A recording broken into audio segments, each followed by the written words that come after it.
আর যেই খবরের দিকে আমরা নজর রেখেছিলাম, যেখানে বাসন্তীতে নার্সের ওপরে আক্রমণ সিভিক ভলেন্টিয়ারের হাতে আক্রান্ত নার্স। বাসন্তীতে নার্সকে ধারালো অস্ত্রের কোপ, দিদিকে বাঁচাতে গিয়ে আক্রান্ত ওই স্বাস্থ্যকর্মীর ভাইও। এরপরে বিষ খেয়ে আত্মহত্যার চেষ্টা। বাসন্তী থানায় কর্মরত ওই সিভিক ভলেন্টিয়ার, তার নাম বিশ্বজিৎ খা। আক্রান্ত নার্সের বক্তব্য আপনাদেরকে শুনিয়েছি, এবারে শুনবো আক্রান্ত নার্সের মা এবং ভাই কি বলছেন। কিছু আমাকে বলেছে যে আমি ওকে বিয়ে করতে চাই, তা আমি বলেছি যে না বাবা না, আজকালকার মেয়েরা কোথায় কি করে রেখেছে, আমি ও রাজি হব না। বলে না, ও আমাকে ভালোবাসে। আমি তোমাকে যদি ভালোবেসে থাকলো তাহলে ও কিসের জন্য রাজি হচ্ছে না? 4-5 বছর হয়ে গেছে এই কথাগুলো হয়েছে। হ্যাঁ, হওয়ার পরে আজকে হঠাৎ আমার বেনারস থেকে বাড়ি আসছে, ওকে বলেছি বলে ভাই আগাতে ও আগাতে গেছে। আজকে মেরে দিয়ে দিত, আজকে আমার ছেলে না ওখানে থাকলে ওকে মেরে দিয়ে। ওই তো ওই সিভিল পুলিশ, ওর নাম গাজি করে ডাকে। গলায় তো মেরেছে, আমার কাঁধে মেরেছে। এবার আমি থাকতে গিয়েছি, এবার অনেকক্ষণ ধরে মারছিল, আমি পাচ্ছিলাম না ওনার কাছে। আর উনি একটা সিভিক পুলিশ, আর সেহেতু পাচ্ছিলাম না। এবার ওনার হাত থেকে কাটাইটা নিয়ে নিলে, লাস্টে নিয়েছি, তার সাথে সাথে আমাকে কামড়ে ধরেছে, কামড়ে ধরছে। আর অগাধে লাথি মেরেছে পেটে আমার। আর দিদির চুলের মুঠি ধরে পুরো খোঁড়াচ্ছিল। বেশ আমার শক্তিতে কুলাচ্ছিল না ওনার কাছে, কারণ উনি এক সময় প্রপোজ করেছিল আমাদের বাড়িতে। কিন্তু আমরা ওই সিভিক পুলিশটা, আমঝাড়া জয়দেবপুরের ওখানকার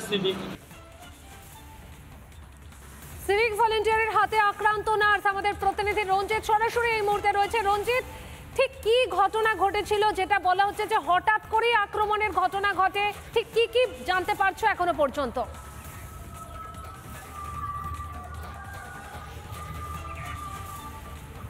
একদমই তোমাকে জানাবো যে বাসন্তীর যে নার্স, তিনি নার্সিং পড়াশোনা করেছেন এবং সেই নার্স এমনটাই যে অভিযোগ করছে যে তাকে প্রেমের প্রস্তাব দেয় বাসন্তী থানার যে সিভিক ভলেন্টিয়ার, সেই সিভিক ভলেন্টিয়ার তাকে প্রেমের প্রস্তাব দেয় এবং সেই প্রেম তিনি প্রত্যাখ্যান করে। এবং সেই প্রত্যাখ্যান করার কারণে আজকে যখন তিনি রাস্তা দিয়ে বাড়ি ফিরছিলেন, তার উপরে ধারালো অস্ত্র নিয়ে তার উপরে আক্রমণ করে, তাকে ঘাড়ে এবং হাতে একাধিক জায়গায় কিন্তু কোপ মারে, এমনটাই কিন্তু অভিযোগ করছে। এবং ওই নার্সকে বাঁচাতে এলে তার ভাইকেও কোপ মারে এবং তার ভাইও আক্রান্ত হয়। এবং এই ঘটনায় যে বাসন্তী থানার যে সিভিক ভলেন্টিয়ার, তিনি কিন্তু বিষ খেয়ে আত্মহত্যার চেষ্টা করে। দুজনেই কিন্তু ক্যানিং মহকুমা হাসপাতালে নিয়ে আসে তাদের পরিবার, এবং ক্যানিং মহকুমা হাসপাতালে চিকিৎসার পর চিকিৎসকরা তাদের অবস্থার বেগতিক দেখে বা তাদের অবস্থার অবনতি দেখে চিকিৎসক তাদের কলকাতায় স্থানান্তরিত করে। এবং যে নার্স, সে অভিযোগ করছে যে শুধুমাত্র প্রেমের প্রত্যাখ্যান করার কারণে তার উপরে যে হামলা, এই হামলার কারণে তারা কিন্তু গুরুতর আক্রান্ত হয়েছেন। এবং তিনি বারবার বলেছেন যে তার সাথে কোনো প্রেম করতে চাইছে না, সে কারণে তিনি সেই প্রেম প্রত্যাখ্যান করেছে। সেই প্রেম প্রত্যাখ্যান করার কারণেই যে সিভিক ভলেন্টিয়ার তার উপরে হামলা চালিয়েছে, এমনটাই অভিযোগ। বেশ রঞ্জিত, আপাতত ধন্যবাদ তোমাকে। প্রেমের প্রস্তাব প্রত্যাখ্যান, সেই কারণেই এই হামলা। যার বিরুদ্ধে অভিযোগ, অর্থাৎ অভিযুক্ত সিভিক ভলেন্টিয়ার, সে কি বলছে শুনবো।